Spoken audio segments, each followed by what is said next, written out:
कामचोर बहू। कांता बहन की 2 बहुएं थीं, बड़ी कल्पना और छोटी प्रिया। कल्पना का जैसा नाम वैसा ही काम। सारा दिन कल्पनाओं में रहती, ना कोई काम करती न कोई धाम। अरे कल्पना बहू, जरा अच्छी सी चटनी पीस दे, आज कुछ मजेदार खाने का मन है। पेट में जलन हो जाएगी माँ जी बुढ़ापे में, और वैसे भी मेरा काम करने का वक्त शाम का है, अब प्रिया को ही बोल दो। इतना कहकर कल्पना वहां से चली जाती है। कांता कल्पना के ऐसे रवैये से काफी परेशान रहती हैं। मैं बना देती हूँ माँ चटनी, ऐसा बोलकर प्रिया माँ को चटनी बनाकर प्लेट में खाने को देती है कि तभी वहां कल्पना आ जाती है। अरे वाह चटनी, जरा चक्कर तो देखूं, बड़े दिन हो गए। अरे नहीं बहू, तू तो रहने ही दे चटनी खाना, पेट में जलन हो जाएगी।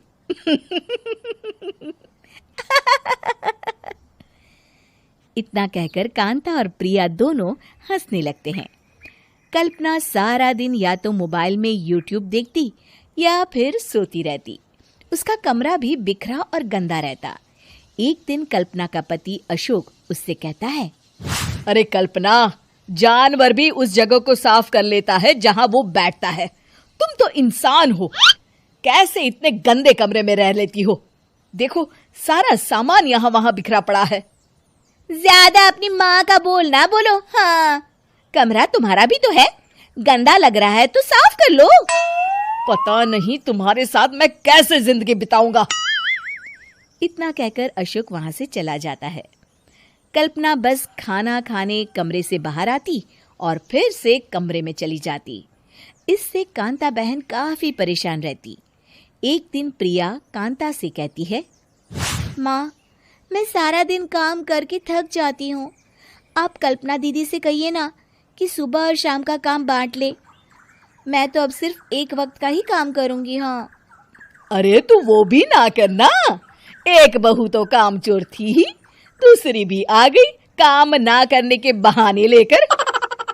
तभी वहां प्रिया का पति रमेश आ जाता है। माँ, मैं देख रहा हूँ भाभी कोई काम नहीं करती, प्रिया सारा दिन घर और रसोई का काम करती है, अब कुछ करो ना माँ। कांता मन में कुछ सोचती है और कल्पना के पास जाती है।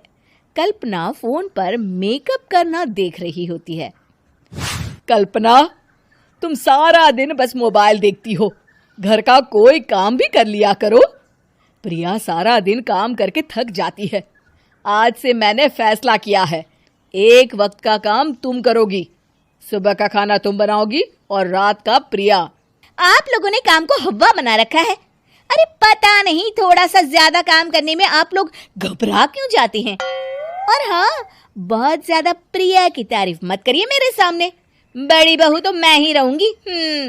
मैं कुछ नहीं जानती, कल सुबह मुझे वक्त से खाना चाहिए, रसोई में आ जाना, वरना कल से तुझे खाना नहीं मिलेगा।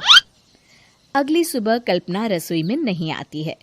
वो देर से सोकर उठती है और बाहर आकर कहती है, अरे भूख लगी है, आज खाने में क्या है? इतनी देर हो गई, आज किसी ने मुझे उठाया भी नहीं, पता नहीं कहाँ है सब। कल्पना को घर में कोई नहीं दिखता। वो रसोई की तरफ जाती है जहां बड़ा सा ताला लगा होता है। अरे रसोई में ताला? ओ, मैं तो भूल ही गई थी। माँ ने आज से सुबह का खाना मुझे बनाने को कहा था। हे भगवान, इतने लोगों का खाना बनाना क्या आसान है? तभी घर के सारे सदस्य बाहर से वापस आते हैं। वाह माँ जी, मजा आ गया छोले भटूरे खाकर। मेरे मुंह में तो अभी भी स्वाद आ रहा है। अरे कल्पना, तेरे भरोसे रहते तो हम तो भूखे ही रह जाते। कल्पना को बहुत गुस्सा आ जाता है। अब बहुत हो गया, आज से मैं अपनी रसोई अलग कर रही हूँ, मैं अपना खाना खुद बना लिया करूंगी। कल्पना अपनी रसोई अलग कर लेती है, पर आए दिन उसका देर से उठना और काम न करने की आदत से वो भूखी ही रह जाती थी। उसी के सामने घर के लोग अच्छे अच्छे पकवान खाते और कामचोर कल्पना को जैसे तैसे ही खाना बनाकर खाना पड़ता। पर एक दिन तो हद ही हो गई। माँ, दीदी आज सुबह से कमरे से बाहर नहीं निकली, हमें जाकर देखना चाहिए। सो रही होगी कामचोर कहीं की, पर तुम कहती हो तो चलो देख लेते हैं उसे। कल्पना कमरे में पेट पकड़कर बैठी होती है। हाय मेरा दर्द, पेट दर्द के मारे मर रही हूँ मैं।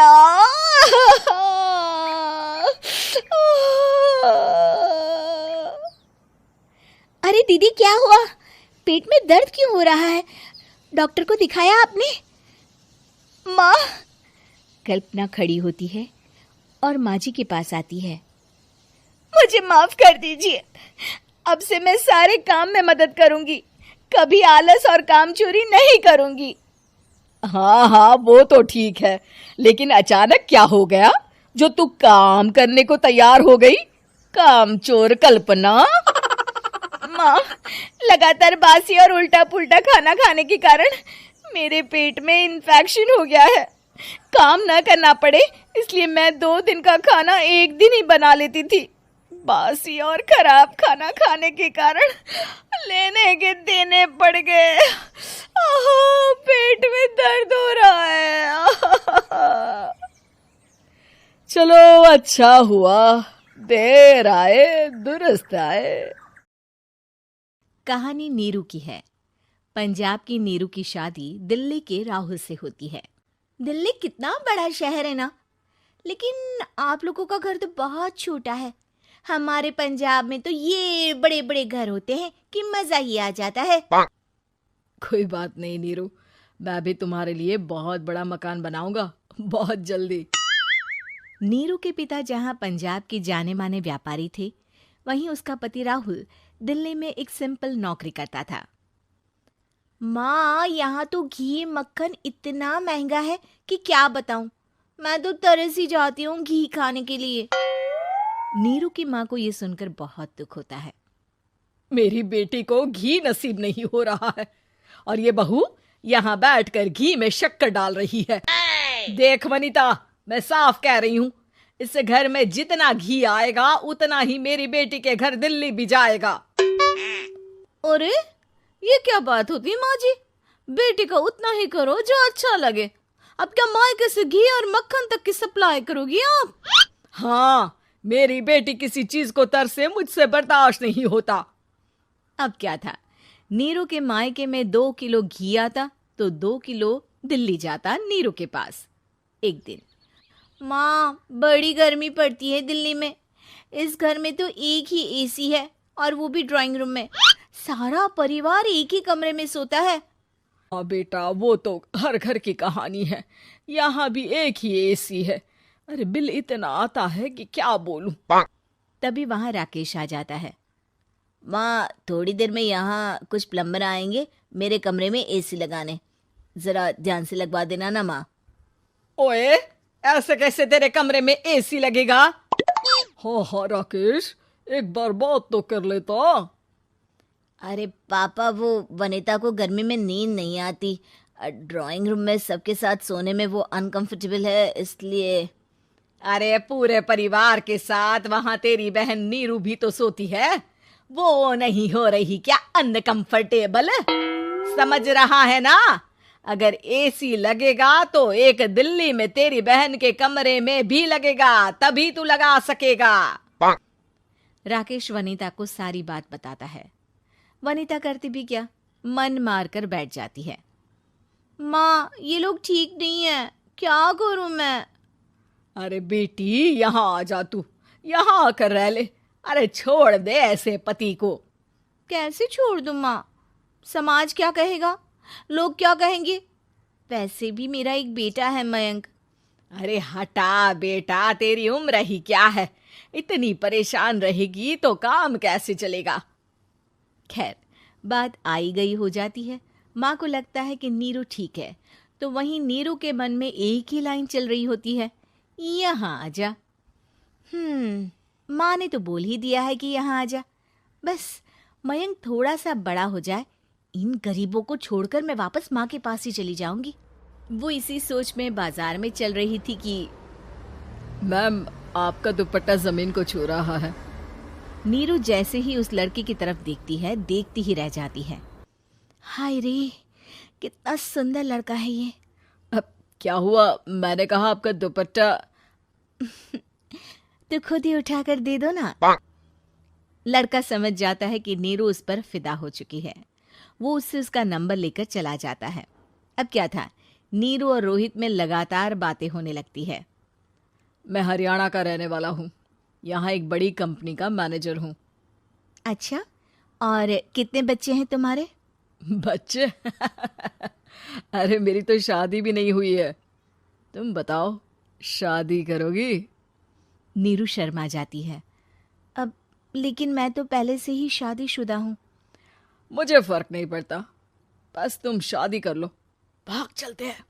बहुत पैसे वाला हूं मैं, हमेशा खुश रखूंगा तुम्हें।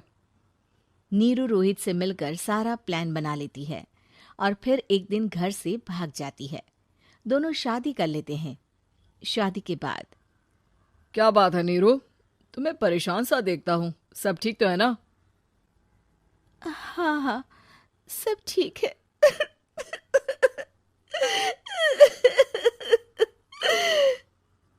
ये कहते कहते ही वो रोने लगती है। अरे क्या हो गया, रो क्यों रही हो? मैंने तुमसे एक बात छुपाई है और वही बात अब मुझे परेशान कर रही है।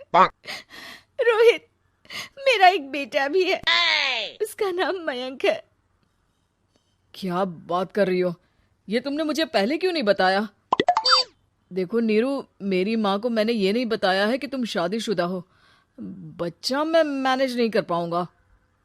नीरू को समझ में नहीं आता कि वो क्या करे। तुम उस बच्चे को अपनी माँ को क्यों नहीं दे देती? नीरू चुपके से माँ को फोन करती है। माँ, क्या मयंक को तुम रख सकती हो?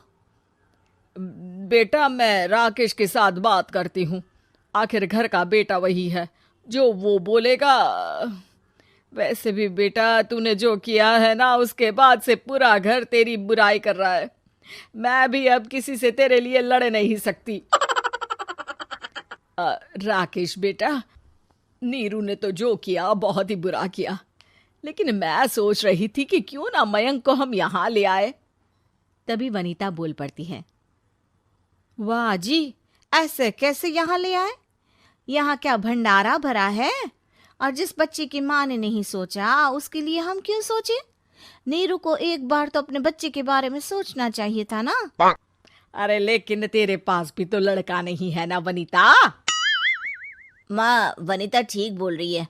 कल को वो बड़ा होकर इसी घर का हिस्सा मांगेगा तो हम क्या करेंगे? माँ कहती भी तो क्या, वो चुप रह जाती है। वहीं नीरू का पहला पति कहता है। माँ, अगर आज भी वो वापस आ जाए तो मैं उसे माफ कर दूंगा। बेटा, गरीबी चीज ही ऐसी है, क्या करेगा? तू तो अब मयंक का सोच। वो बेचारा तो बिना माँ का हो गया। मयंक के खातिर तू दूसरी शादी कर ले बेटा। लोगों के लाख समझाने के बाद नीरू के पहले पति की शादी रिद्धि से हो जाती है, जिसके पहले पति से 2 बच्चे होते हैं। देखो जी, मैंने शादी सिर्फ बच्चे के खातिर की है। मैंने भी शादी सिर्फ बच्चों के खातिर की है। वहीं नीरू के दूसरे पति के मन में ये बात घर कर जाती है कि नीरू एक मासूम बच्चे को उसके खातिर छोड़ कर आई है। अब देखो नीरू, मुझे लगता है कि जो औरत अपनी कोख का बच्चा छोड़ सकती है, वो तो कुछ भी कर सकती है। कल को तुम्हें मुझसे अच्छा कोई मिल गया तो तुम तो मुझे भी बाय बाय कर दोगी ना। नीरू को अब उसका दूसरा पति ताने देना शुरू कर देता है।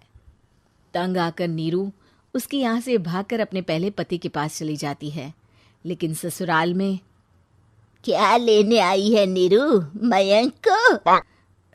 नहीं नहीं सासू माँ, मुझसे गलती हो गई, मुझे माफ कर दीजिए। नीरू, अब वक्त खत्म हो गया है, मेरी शादी हो चुकी है। तो छोड़ दो ना उसे, हमारा बच्चा है। मैं आपको अपनी माँ नहीं मानता, मेरी नहीं मान तो बात अच्छी है। नीरू मयंक की बात सुनकर समझ जाती है कि उसके पास अब न आसमान रहा ना ही जमीन।